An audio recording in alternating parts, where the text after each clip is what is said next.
History is usually handed to us in clean lines, a beginning, an end, dates carved into textbooks, declarations signed in grand halls, victories announced, defeats admitted. Wars, we are told, are loud events. They announce themselves with speeches, flags, and headlines. But not all wars arrive that way. Some slip in quietly.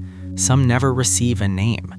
And some are fought, bled for, and buried without ever officially existing.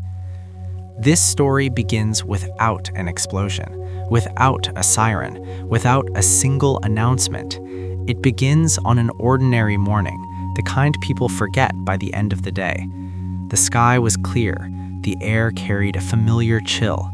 Shops opened as usual, children adjusted their backpacks, radios murmured routine news. Nothing warned the people that history was about to fracture around them, or that what followed would never be acknowledged as a war. The first signs were easy to dismiss. Rumors traveled faster than facts. Someone mentioned unusual troop movements near the border. Another spoke of training exercises. Officials confirmed it. Nothing more than drills, they said. Standard procedure, harmless preparation. But at night, distant flashes appeared on the horizon, too bright, too sharp to be exercises. The ground trembled softly, just enough to make people pause and listen. By morning, communication from several nearby villages had gone silent. The government released a statement, calm, reassuring, precise. There is no conflict. By that afternoon, bodies were being pulled from collapsed homes. Soldiers arrived without ceremony. Their orders were labeled deployment, not combat. Their uniforms carried no new insignia. Their mission was described in vague terms: stability, security, containment. They were instructed carefully on what words not to use. War was one of them. When one young soldier asked his commander what rules of engagement applied, the answer was simple: follow orders, ask nothing. The first firefight happened by accident, or at least that is how it was recorded. Two patrols met in a narrow valley under low visibility. Someone panicked. A shot rang out. Then many more followed. By the time the smoke cleared, several men were dead on both sides. Their deaths were filed under border incidents. Incidents began to multiply. Villages emptied. Families left behind furniture, photographs, unfinished meals.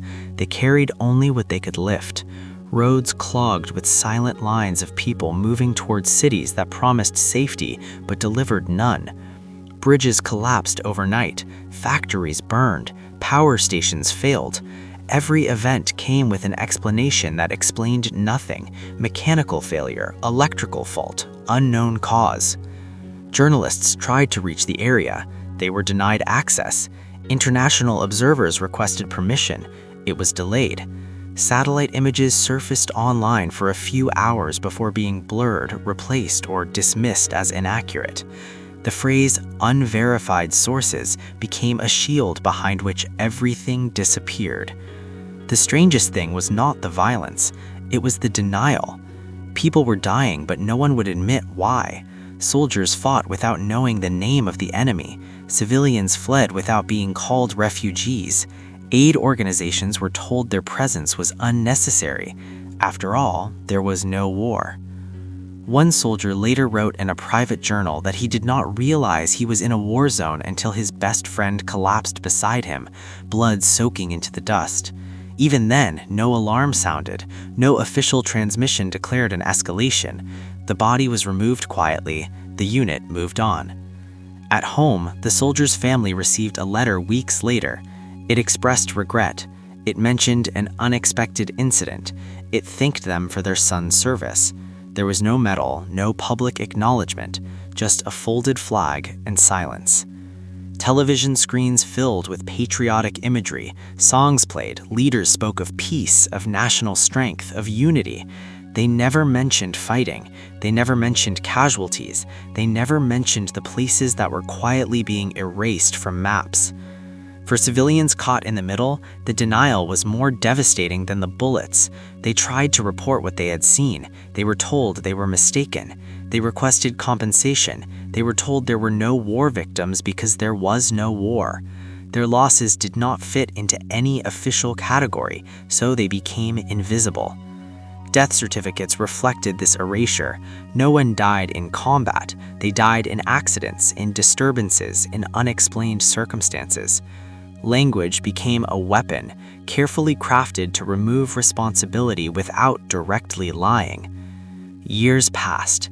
The violence slowed, not because peace arrived, but because there was little left to destroy. When people began to ask what had really happened, the answers were already buried. Files were classified, reports redacted. Officers who knew too much retired early. Soldiers signed agreements promising silence. Those who broke it were dismissed as unstable, unreliable, bitter. But memory is stubborn.